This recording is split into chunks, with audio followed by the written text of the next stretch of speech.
agradecer e engrandecer o teu santo nome, em nome de Jesus. Amém. Assim, agradecer a oportunidade, para o pastor Luciano, em nome de Jesus. Glória. Na santa paz do Senhor, amém? Amém. Amém. Louvado seja o nome do Senhor. Eu queria convidar a igreja para que abra suas Bíblias. Livro de Efésios. Eu acho que estaremos fazendo um curso desta noite. Efésios, capítulo 2.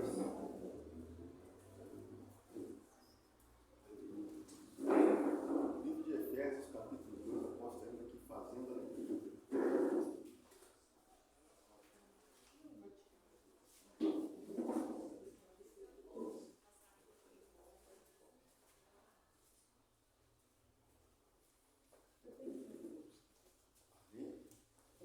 Efésios capítulo 2.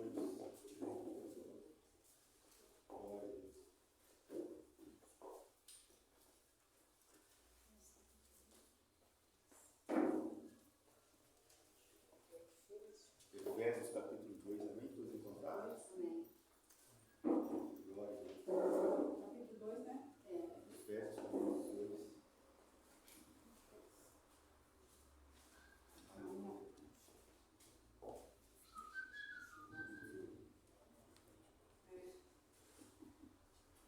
Glória a Deus. Efésios capítulo 2. Amém. Bem que eu vou tocar, diz assim a palavra do Senhor. Diz assim: o pecado para a salvação pela graça. Efésios 2 está escrito assim: Ele vos deu vida, estando vós mortos nos vossos delitos e pecados, nos quais andaste noutrora, segundo o curso deste mundo, segundo o príncipe da potestade, do ar, do espírito, que agora atua nos filhos da desobediência, entre os quais também todos nós andávamos, outrora, segundo as inclinações da nossa carne, fazendo a vontade da carne e dos pensamentos, e éramos por natureza filhos da ira, como também os demais. Mas Deus, sendo rico em misericórdia, por causa do grande amor com que nos amou, e estando nós mortos em nossos delitos, nos deu vida, juntamente com Cristo. Pela graça sois salvos. E juntamente com Ele nos ressuscitou e nos fez assentar nos lugares celestiais em Cristo Jesus, para mostrar no século vindouro a suprema riqueza da sua graça, em bondade para conosco, em Cristo Jesus. Porque pela graça sois salvos, mediante a fé. E isso não vem de vós, é dom de Deus, não de obras, para que ninguém se glorie, pois somos feitura dele, criados em Cristo Jesus, para as boas obras, as quais Deus de antemão preparou para que andássemos nele. Aleluia, somente Ele, amém? Louvado seja o nome do Senhor. Está passagem aqui que nós lemos aqui, livro de Efésios, uma passagem muito interessante para a gente poder entender. Nós temos que saber que antes dessa carta de Paulo começar a escrever esta carta, ele começou a chegar na cidade de Éfeso. Ele tinha o objetivo de estar o quê? Onde ele passava, ele tinha o objetivo de estar o quê? De estar implantando umas igrejas, de estar pregando a palavra, pregando o evangelho, para quê? Para que a palavra do Senhor venha a ser pregada. E quando ele chegou, passou pela cidade de Éfeso, o que era? Ele era um lugar que era muito idólatra, um lugar onde havia muitas feitiçarias, muitos tipos de outras coisas, ao qual adoravam muitos outros deuses, tanto que tinha uma deusa que chamava de deusa Diana, da época, e era um povo ao qual era assim, muito idólatra. E Paulo, quando começou a chegar neste lugar, começou a pregar a palavra, e começou a trazer clareza aos corações daqueles que ali estavam, porque era um povo que estava cego, era um povo que não conseguia ver a vontade e o querer de Deus, era um povo que não tinha conhecido Deus verdadeiro, eram deuses falsos que ele servia, deuses falsos que ele seguia. E Paulo, quando começou a passar por aquele lugar, começou a trazer a verdade, a palavra da verdade, a palavra da vida. Porque a Bíblia mesmo nos diz conhecereis a verdade, e a verdade vos libertará. E Paulo, quando trazia a verdade, está trazendo o quê? Clareza na visão daquele povo, daquela multidão. Tanto que quando Paulo começou a pregar, grande foi o mover naquela cidade, grande foi o avivamento. Tanto que muitos ao qual adoravam outros deuses tinha na sua casa livros, muitos tipos de livros que falavam sobre feitiçaria, livros que ensinavam outras coisas de deuses errados. O efeito da palavra que Paulo pregava foi tão grande naquela cidade que aquele povo, quando começou a aceitar Jesus, começou a se converter na verdade, eles começaram a pegar seus livros, começaram a trazer nas praças públicas, e ali começaram a queimar, começaram a tacar fogo naqueles livros ali, em plena praça pública. Ele estava reconhecendo o Deus verdadeiro como o único Deus e Salvador da sua vida, por causa da pregação que Paulo fez naquela cidade. Louvado seja o nome do Senhor. Grande foi o quê? O avivamento. Foi um mover espiritual tremendo sobre aquele lugar. Louvado seja o nome do Senhor. Mas aqui a Bíblia que nos fala que quando Paulo estava numa das suas viagens, com a mesma função de estar pregando a palavra em outra cidade, se você lembra quando ele estava o quê? Preso. E preso por causa da palavra. Porque muito povo ele não aceitava a palavra, a verdade, não aceitava a verdade. E quando Paulo estava preso, ele pega o papel e começa a escrever esta carta, ao qual acabamos de ler, ao povo de Éfeso.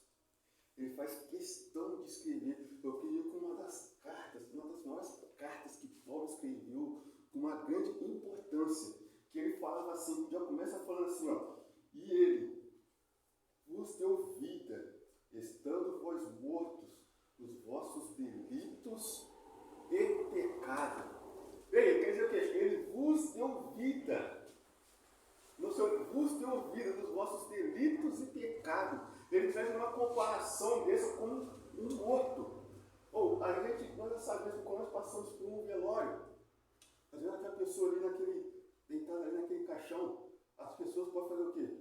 Pode chegar perto, pode tocar, ela não vai sentir. Você pode falar, ela não vai te responder. Você pode chorar, ele não vai ter reação nenhuma, porque está morto. Ele traz essa comparação. Estava vós mortos, morto para Deus. O que ele queria dizer? Morto para Deus, quer dizer o quê? Eles podiam falar e não conseguiam, porque por causa dos vossos delitos e pecado. Deus tentava comunicar, tentava falar, eles não conseguiam ouvir a voz de Deus, não conseguiam ver o agir de Deus, porque eles estão o quê? Mortos nos seus delitos e pecados. Eles não conseguiam se comunicar com Deus, e Deus não conseguia comunicar com eles por causa do quê? Por causa dessa atitude, por causa dessa ação. Ele começa a escrever nesta carta assim, e ele vos deu vida, estando vós mortos nos vossos delitos e vossos pecados. Porque nós sabemos o que tem nos afastado de Deus. O que nos afasta de Deus são os nossos delitos e os nossos pecados. Porque Deus, ao qual seria Deus santo, Deus justo, mas é Deus santo. Os vossos delitos, os vossos pecados é o que tem nos afastado da presença dele. Mas Paulo, quando escrevia esta carta, ele fez questão de falar, começando com esta frase, que veio forte, impactava tudo aquele povo. E nós quando começamos para analisar, começamos para ver esse texto, o que ele queria dizer com o pecado. O que era isso, o pecado? Nós, se for olhar teologicamente falando, o pecado é o quê? É errar o alvo. E qual é o nosso alvo? O nosso alvo é Jesus. Glória a Deus. O autor e consumador da nossa fé. E teologicamente fala errar alvo por quê? Porque quando nós não aceitamos Ele como o único e verdadeiro Salvador da nossa vida, nós temos por função fazer o teu querer, fazer a tua vontade e seguir os seus mandamentos. Essa é a nossa função. A partir do que nós o aceitamos como o único e verdadeiro Salvador da nossa vida, é seguir os seus mandamentos, a sua vontade e o teu querer. Porque quando nós não conseguimos seguir aquilo que tem passado para a gente, Mas sobre o quê? Estamos errando o alvo. E quando nós estamos errando, só falando que a nossa vontade, a nossa carne. E dentro de nós temos batalhas constantes que temos que estar vencendo dia e noite. Batalha é o espiritual, o espírito que busca as coisas do alto, que busca as coisas de Deus. E outra batalha que nós temos é a nossa carne. A nossa carne vai fazer o quê? Vai fazer a vontade do mundo, fazer a vontade das coisas dessa terra. E esses dois grandes leões têm lutado dentro da gente, o espiritual e o carnal. Mas ali nós temos o quê? A escolha de qual nós vamos querer estar alimentando mais na nossa vida. Se é o espiritual ou se é o carnal. É uma grande batalha. Mas em que cada um enfrenta dentro de si, né? Nós sabemos que o ser humano não é perfeito. Todos nós, como ser humano, somos falhos, somos errantes, somos pecadores. O único que pisou nessa terra que não teve pecado foi somente Jesus. Mas é essa batalha que enfrentamos dia após dia. E vamos continuar enfrentando até os últimos dias da nossa vida aqui na terra. Depois nós temos que ter ciência que nós temos dois grandes leões dentro da gente, que é o espiritual e o carnal. E nós temos que escolher qual nós queremos alimentar. O espiritual, quando nós o alimentamos, é o quê? É a oração, leitura da palavra, fazendo a vontade do Senhor. Mas o carnal, tem puxado também o quê? É as coisas do mundo, as coisas erradas que o mundo nos oferece, as coisas que a carne puxa, a carne já puxa para as coisas erradas. E para a gente, quando quer fazer o espiritual, nós temos que estar matando a carne para fazer o espiritual. Essa é a grande luta que nós como cristãos seguimos. E aqui, e ele continua dizendo, os quais andaste não foram, segundo o curso deste mundo, segundo os príncipes da potestade, do ar, do espírito, que agora atua nos filhos da desobediência. Ei, Paulo, quando começou a escrever essa carta para aquele povo é um povo que sempre andava em desobediência. Porque eles não tinham conhecimento pleno da verdade. Eles estavam cegos para a verdade que Deus tinha para ensinar para eles. Eles já seguiam a outros deuses. Deuses que eram pregados lá na época. Tanto que muitos tinham livros de feitiçaria. É como se Deus estivesse falando assim, e eis que quando essa palavra foi pregada, Deus trouxe vida aonde não tinha vida. Deus trouxe fôlego aonde só tinha morte. Porque aqueles que viviam naquele mundo, com aquelas coisas errôneas, é como se estivesse morto para Deus. Não tinha uma comunicação com Deus, não tinha um contato com Deus. É como se estivesse morto. Então nós temos aqui uma comparação com um homem morto em um caixão. Essa é a comparação. Ele usava palavras fortes para que venha tocar na consciência da pessoa o que é a pessoa cometer. Porque nós sabemos que quando nós estamos buscando, não tem como servir a dois senhores. Ou serve a Deus ou a deuses.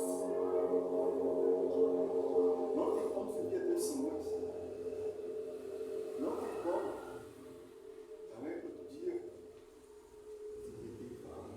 Outro dia, conversando com um rapaz, falou assim comigo: eu sei que você é pastor. Eu sei que você está buscando a tua salvação e você quer ir para o céu.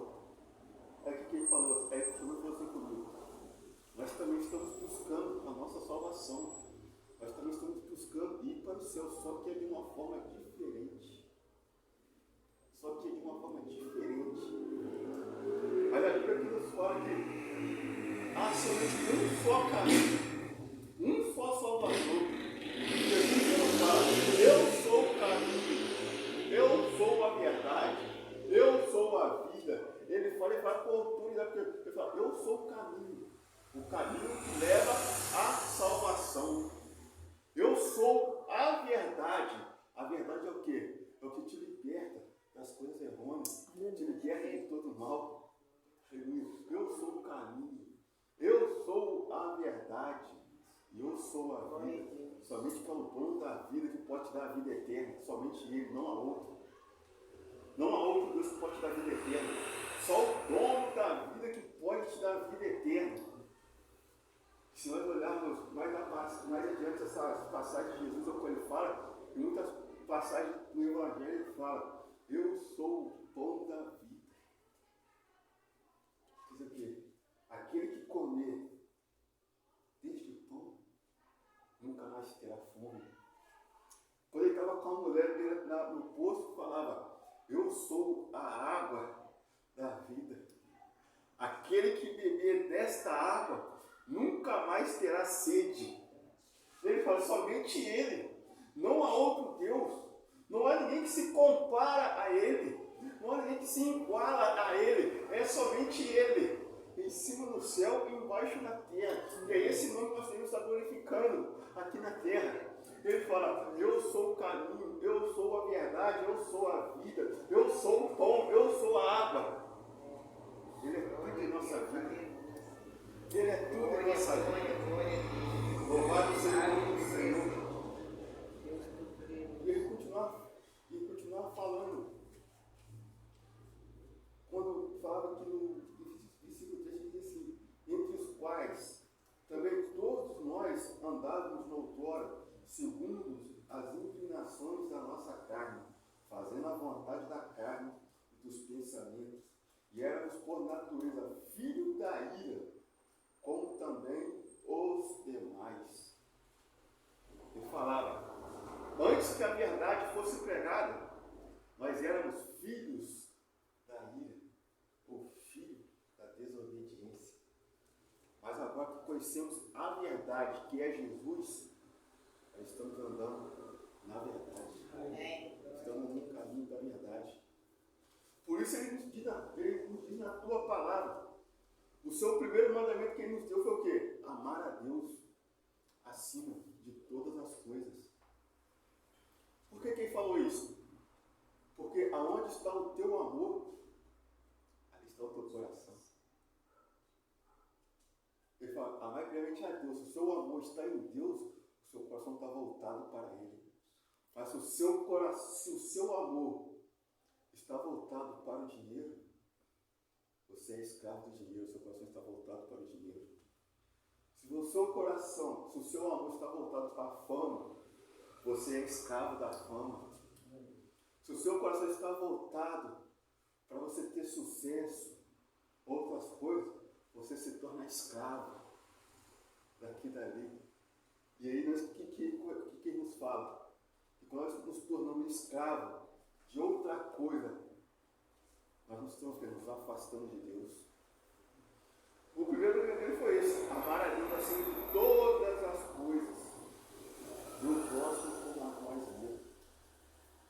Nossos corações têm que estar voltados somente para Ele. É somente Ele que devemos adorar. É somente Ele que devemos exaltar. Mas se o teu coração está voltado, se o teu amor está voltado em outra coisa, você se torna escravo. E às vezes nós nos tornamos escravos sem perceber. Sem perceber que nos tornamos escravos de alguma coisa, ou de algo, ou de alguém. E é uma luta que devemos ter constantemente. Está tocando por exemplo primeiro da nossa vida. E quando ele escreve esta carta, ele tem que destacar 4 verdades. O primeiro é que o pecado trabalha contra nós. O pecado trabalha contra nós de quê? Tentando entrar em nossa vida, tentando nos fazer escravos de alguma coisa, como nós já falamos. O pecado trabalha contra nós do quê? Que quando nós estamos nos tornando escravos de alguma outra coisa, estamos nos tornando escravos do pecado. E quando nós estamos escravos, nós estamos o quê? Pecando. Estamos afastando de Deus. A segunda coisa que o Paulo vai nos falar também, que é quando Deus trabalha, Ele trabalha por nós. Nosso Deus trabalha por nós. Por causa de quê? Porque quando a tua palavra está sendo pregada, a verdade está sendo pregada, a verdade tem o quê? é o quê? Que nos liberta, nos cura, nos limpa e nos dá vida. Essa é a verdade a qual devemos buscar. Quem é a verdade? A nossa verdade vai buscar o quê? É Jesus. É o alvo que devemos buscar. Ele é a verdade. Ele, somente Ele é a verdade. E terceiro, Deus trabalha em nós. Glória a Deus. Aleluia. Louvado seja o Senhor. Quando nós estamos conhecendo a verdade, isso que daí a palavra está nos libertando. Deus começa o quê? A trabalhar de uma forma tão intensa que quando você reconhece que você está sendo liberto, Deus começa a trabalhar em você de uma forma de quê? Para que você venha levar essa verdade para aqueles que estão na escuridão. Deus começa a te usar de uma forma que você venha libertar aqueles que estão em cativeiro, aqueles que estão sofrendo no mundo, aqueles que estão nas garras do adversário. Deus começa a trabalhar na tua vida como se você fosse uma ferramenta, um instrumento na mão de Deus que Ele vem levantar com força e com autoridade para que possa ir lá fora e libertar aqueles que estão cativos. Glória a Deus. É assim que Ele trabalha em nós. É dessa forma que Ele tem trabalhado. Louvado seja o Senhor. E é assim que Ele tem trabalhado. E Ele trabalha através de nós. Primeiro Ele trabalha em nós, para nós venhamos levar a verdade. E Ele trabalha através de nós. Porque quando você pega a palavra, talvez Ele pode não aceitar. Mas você deixou a palavra ali pregada, o Espírito de Deus começa a trabalhar.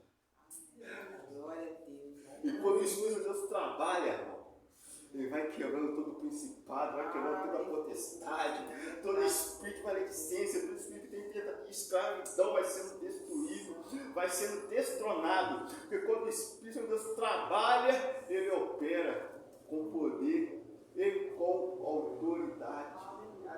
É assim que Deus tem trabalhado. É assim que Ele tem feito na nossa vida, na minha vida e na tua vida. Tanto que esse texto aqui, essa carta, que é da igreja de Éfeso,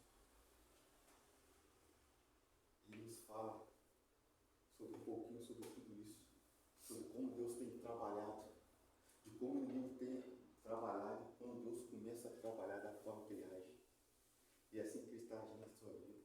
Glória a Deus. Hoje começa aqui a trabalhar através da nossa vida, através da sua vida. Amém? Amém. Glória, somente a Deus. Amém.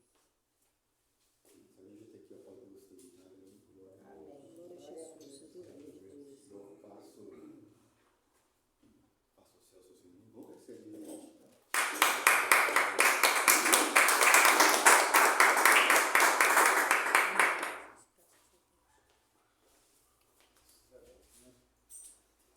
Salve a igreja na paz e na graça do Senhor Jesus. Amém? Amém.